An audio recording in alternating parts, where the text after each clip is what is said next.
Comment cultiver l'endive? Maintenant, l'endive a la réputation d'être amère, et dans une certaine mesure, c'est vrai. Mais c'est très bon pour la santé, et j'adore la manger avec une vinaigrette un peu sucrée.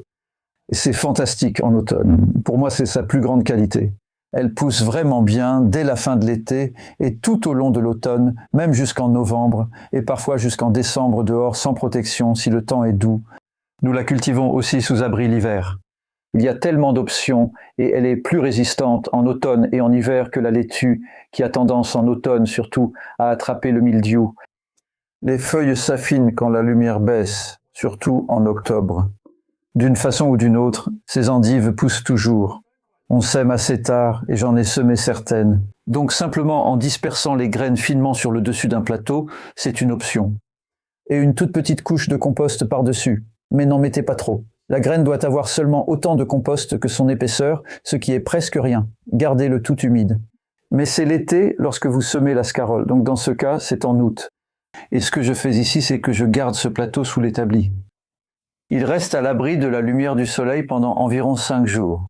Et ensuite, vous voyez que ça commence à pousser, et vous le mettez au-dessus pour qu'il ait toute la lumière. Et cela a été semé il y a 9 jours.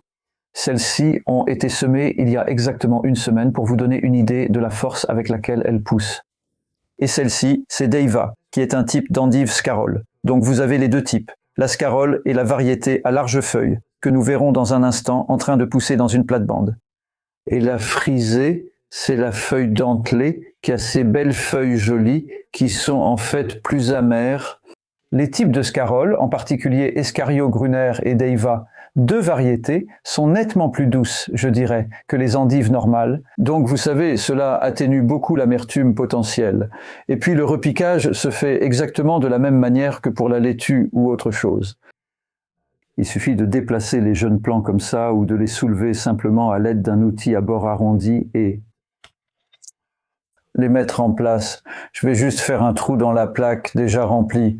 Donc c'est du compost bien tassé et je le remue un peu pour bien l'installer. Vous pouvez voir qu'il y a beaucoup de racines ici. En fait, ce n'est pas facile parce que j'ai attendu trop longtemps. Ça aurait été mieux de les repiquer il y a 3 jours, même à 4 jours d'âge. Et c'est ce qui s'est passé ici parce que cela vient du même semis. Ceux-ci ont déjà été repiqués et vous pouvez voir qu'ils ont l'air vigoureux. Et l'avantage du repiquage, c'est que vous obtenez une plaque complète.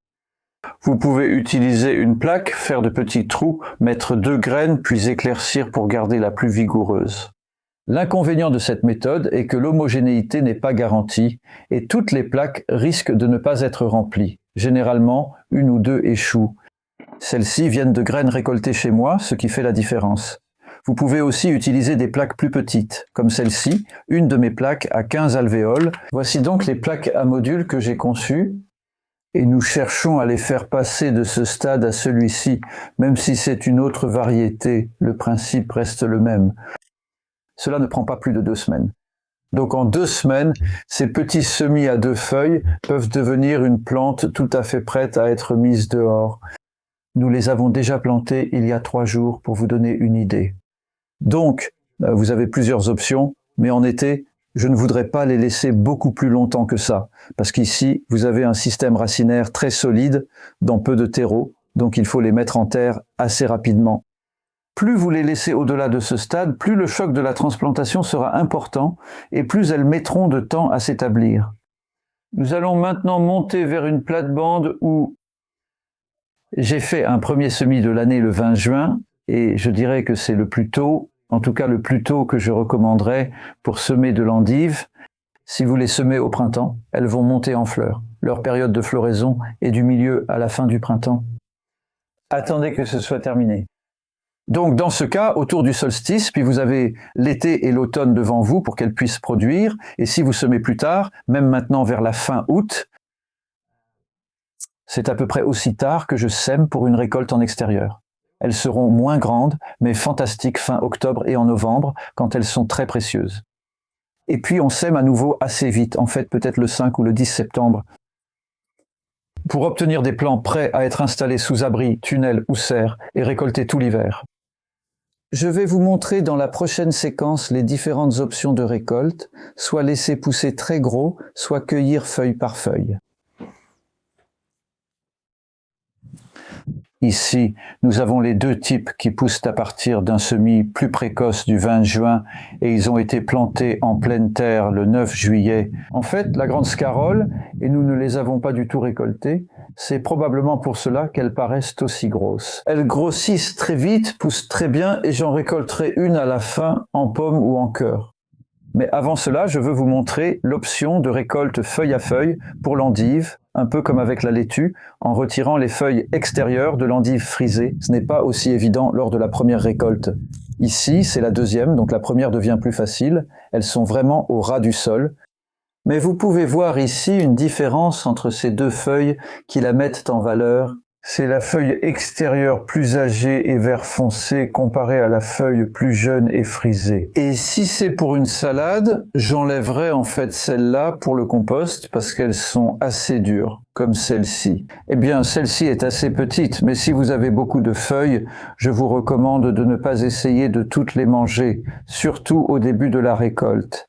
Parce que ce qu'on remarque, c'est que quand ces plantes sont jeunes, les feuilles sont plus grandes. Et à mesure qu'elles vieillissent et qu'on entre dans l'automne avec des journées plus courtes, les feuilles deviennent plus nombreuses et elles deviennent plus tendres, un peu plus frisées. Elles deviennent plus comme ça et c'est aussi une indication de savoir combien vous pouvez en cueillir. Vous pourriez même cueillir celle-là. À mesure qu'on entre dans l'automne, on obtient plus de feuilles comme ça quand on passe une fois par semaine, de très belles feuilles. Donc je suis très content de toutes celles-là. Elles peuvent aller dans le panier.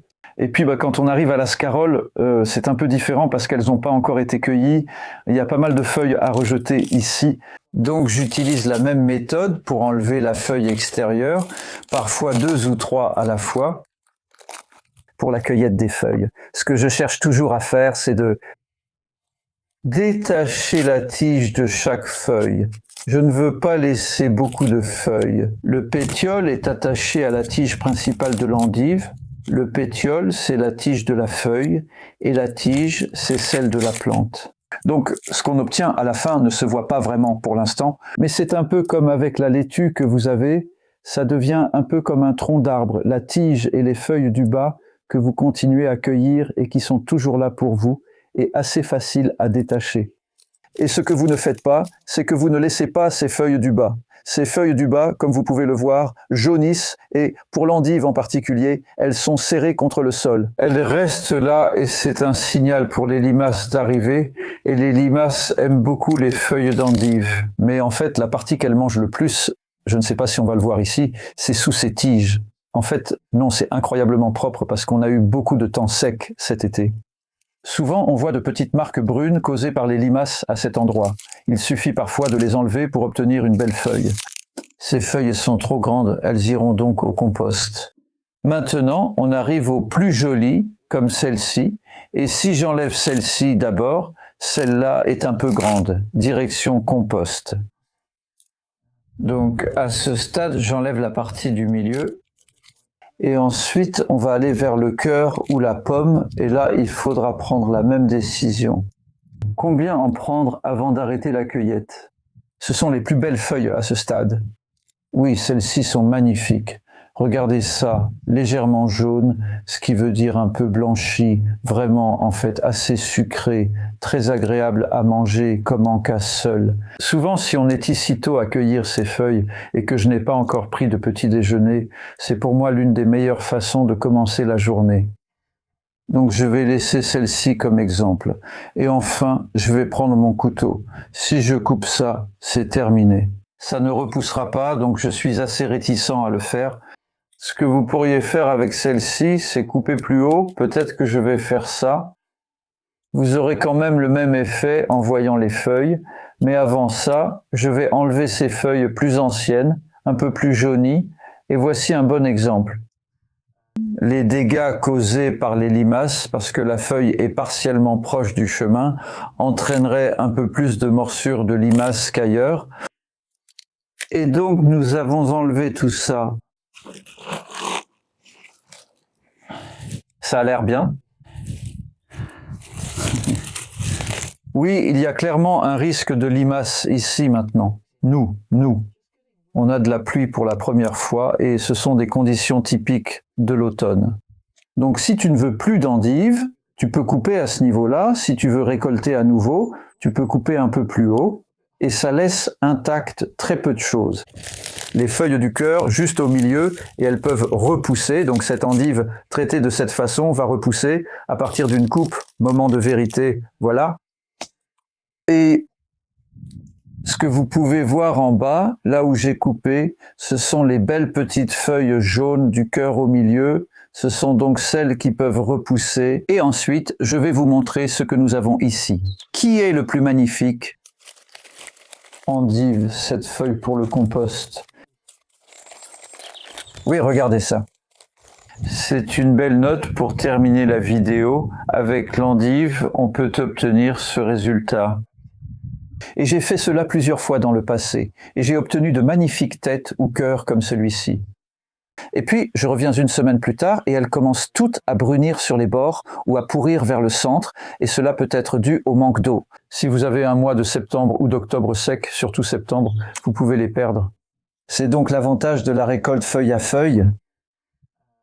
Les plantes dont on récolte souvent les feuilles nécessitent moins d'eau. Alors que si vous les laissez pousser comme ça, il faut juste s'assurer de bien arroser. Les endives adorent l'eau et elles n'attrapent pas le mildiou comme la laitue. C'est pour ça qu'elles sont si bonnes en automne. Elles continuent simplement de pousser. Elles aiment le temps doux et humide. Amusez-vous à les cultiver. Ne les semez pas avant le solstice d'été et continuez à les récolter jusqu'au début de l'hiver.